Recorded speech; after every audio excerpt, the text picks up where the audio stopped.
Welcome back to the Relaxing Ghost channel here on YouTube. As always, your host with the most, Ghost. Today we got a second episode of breakdown and analysis. The Undertaker.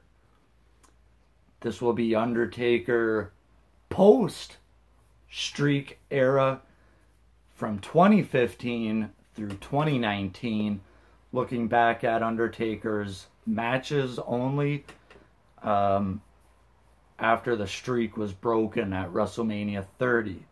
You could include this one in this breakdown as well, but for the sake of the video, we all know how that match turned out. It wasn't good, so again, you could throw it in the pile if you want, but for the sake of this video, I will not be. So, The Undertaker, one of the most legendary performers in all of WWE, sports entertainment, wrestling. You know, he's done it all in terms of main events, championships, etc. One of the most iconic characters WWE has ever created. Today we're going to be looking at his past 11 matches, starting at WrestleMania 31 and going up until Crown Jewel of last year, November, whenever the hell it was. So if you enjoy this type of video, comment down below. I'm open to do more of these. I do have a couple in the bank already, so to say. Similar videos to this. I have already our Trish Stratus's championship title reigns, the career of AJ Lee, among others. If you have ideas you'd like to see, make sure you drop a comment down below. If you enjoy this video, make sure you give that old thumbs up. Let me know what your thoughts are on Undertaker's career from 2015 through 2019. So, Undertaker rarely has any matches in this stage of his career. The WrestleManias, the odd SummerSlam, Survivor Series, Royal Rumble here and there. For the most part, that's about it. The past couple years, he's been more involved with these Saudi Arabia shows, Super Showdown in Australia. So let's get into it with our first matchup here from WrestleMania 31 versus Bray Wyatt. This was a decent match. It was much better than the match he had the prior year versus Lesnar. I thought Undertaker looked more refreshed and came across very good in his match with Bray Wyatt. It was a decent little match here, but it definitely was a broken down Undertaker from one we seen a couple of years prior to that. Undertaker actually had several pay-per-view appearances in 2015. The next would be in Brooklyn at the SummerSlam versus Brock Lesnar. This was the whole year and a half build in the rematch. Too big for WrestleMania. The rematch for ending the streak. I thought they did a good job here, and Taker went over. Of course, Undertaker cost Lesnar the title the month prior at Battleground, which led to this.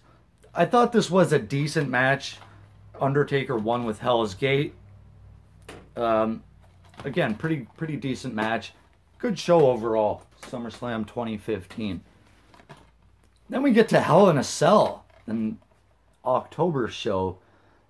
Really good Hell in a Cell match.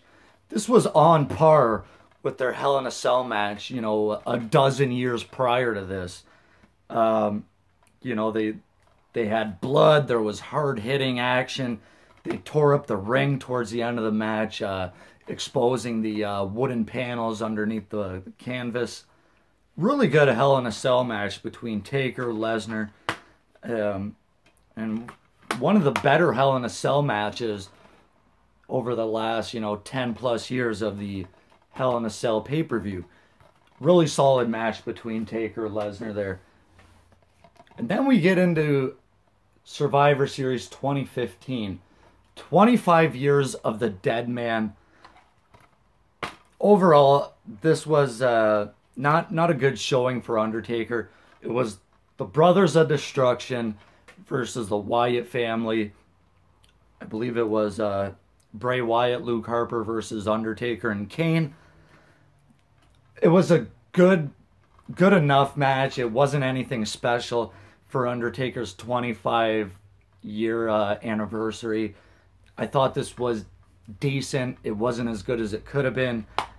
Just another shill for the Undertaker at this point in his career. So at this point, in 2015, I think people were really starting to speculate when Undertaker was going to really retire. Then we get up to Dallas, Texas, WrestleMania 32. The Hell in a Cell match versus Shane McMahon. Some people would say these guys stole the show. I would probably say you're crazy, but it was an alright Hell in a Cell match. Not my cup of tea, but, we had the big spot with Shane McMahon jumping off the cell, missing Undertaker. Undertaker does end up winning the match, but I think Shane kind of stole his spotlight there. Overall, again, not the best, not the worst, but it's on a really bad WrestleMania, which kind of loses its points here. But again, a kind of rough showing for Undertaker. Undertaker would make his first appearance at a Royal Rumble in several years. Before this, I can't remember when. It might even be 2010. So Undertaker was actually in a Royal Rumble. I don't know when was before that. Maybe even 2009. Taker was champion around 2010. Overall, this Royal Rumble is a very good show. Undertaker's performance was, again, pretty decent. Being in a Royal Rumble, it was probably pretty good. He had face-off with Goldberg, Lesnar, and Roman Reigns, who eventually eliminated him. Good showing. It's cool to see Taker in a Rumble match. And, I think they played to his, worth at this event. Could Undertaker have won a Royal Rumble and legitimately main evented for a championship? I think he could have. So again, this Undertaker match kind of gets a pass in this breakdown here, but good showing by Undertaker. And then we get to WrestleMania 33, Orlando versus Roman Reigns. I didn't expect this match to main event. I did expect it to be better than it was. Undertaker, this match is more known for what happens after the match, but this match just completely fell apart. I've heard that Undertaker let Roman Reigns call the match itself, and I guess that was kind of the result of what we've seen. We've seen, the reverse tombstone spot where I think Reigns was going for the tombstone and drops Taker.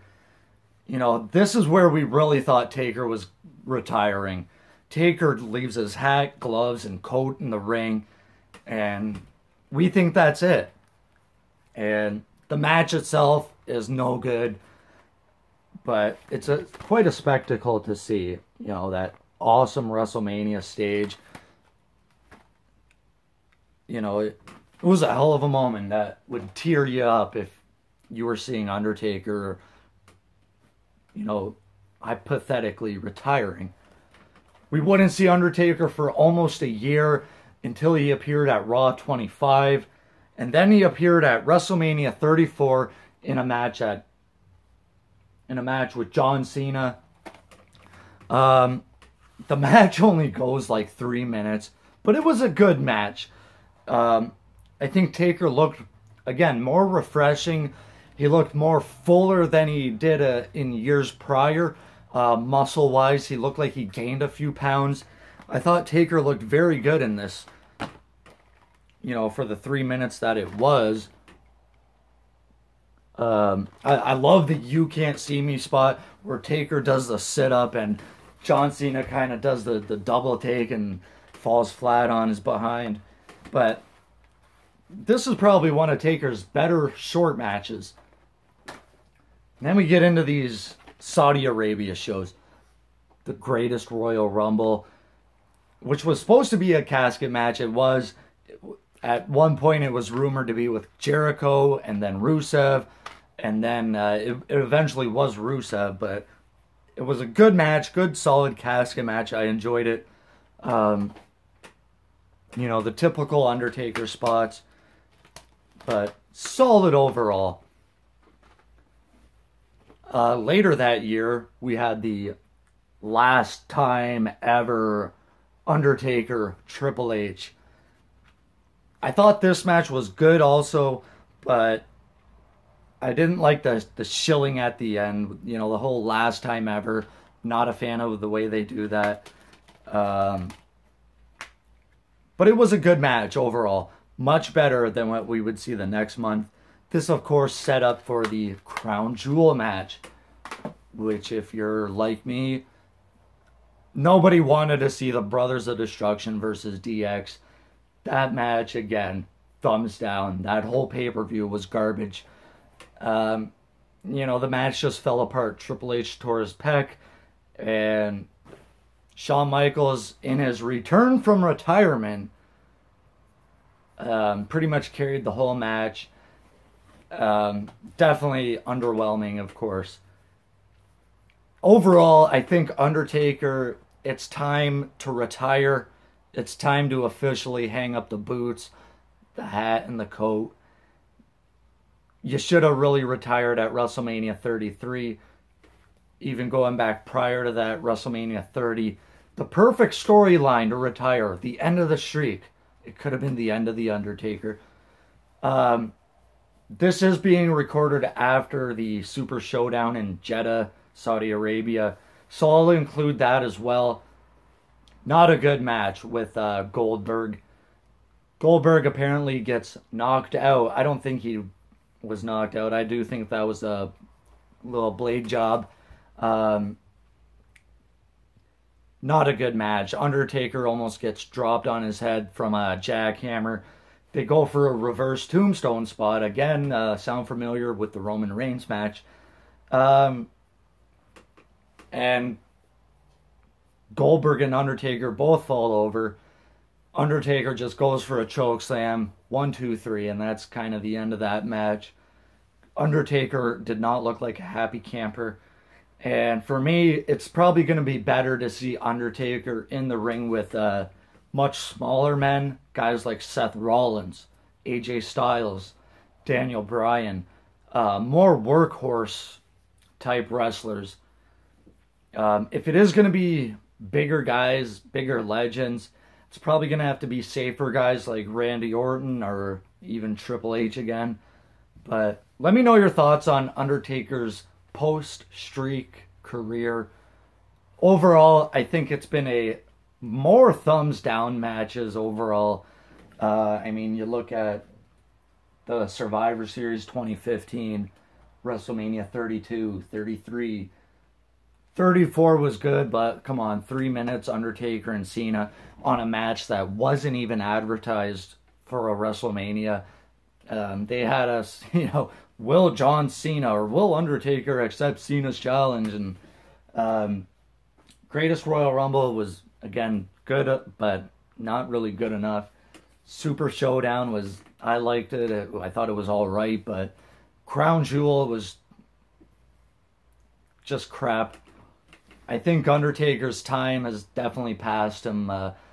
Overall, I love seeing Undertaker. He's, you know, like I said, one of the all-time great legends. But it does come a time where it's time to hang him up.